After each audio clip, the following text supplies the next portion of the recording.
Hi everyone, today's homework video is going to be super short because all you're doing is organizing these words into these categories using these prefixes. Now you'll notice D down, D opposite, dis apart, and dis not, right? So D can mean down or opposite, dis can mean apart or not, and your job is to decide what goes where. So which of these is what? So if we look at D down, right, deactivate means to not activate. So that one is going to be the opposite. So I will put deactivate here. Okay, D as in down, a good example of that is decrease, right?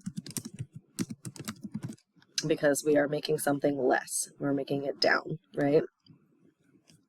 Deodorant. Deodorant is working against the odor, right? So the opposite of odor, we want to make it smell nice. Depression. Depression is a downtick in your mood and your energy. Descend. Descend means to go down. The opposite of that is ascend. And decriminalize is to make it the opposite. All right. So you should have those words in that category. Now,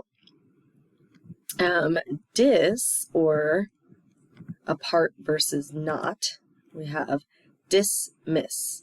So dismiss means to send away, right? So dismiss would be apart, pushing away. Dissect means to take apart something, right? To take apart an animal, for example, if you dissect in science class. Disapprove means to not approve of something, so this would go under dis for not.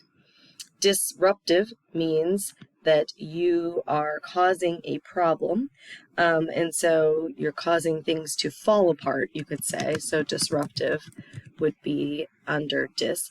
You could say not if you're saying something like the behavior is not proper, but we're thinking about this rupture, and that rupture is causing something to come apart. Disagree is to not agree. And disbelief is to not believe.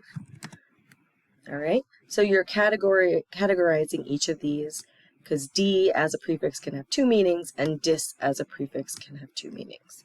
Down below, pick any two words and you're going to write your own sentence for those. So you can choose your own sentence. Choose a word that you want to practice. So for example, if I wanted to say decrease, I might say, I don't want my scores to decrease, right? I want them to increase.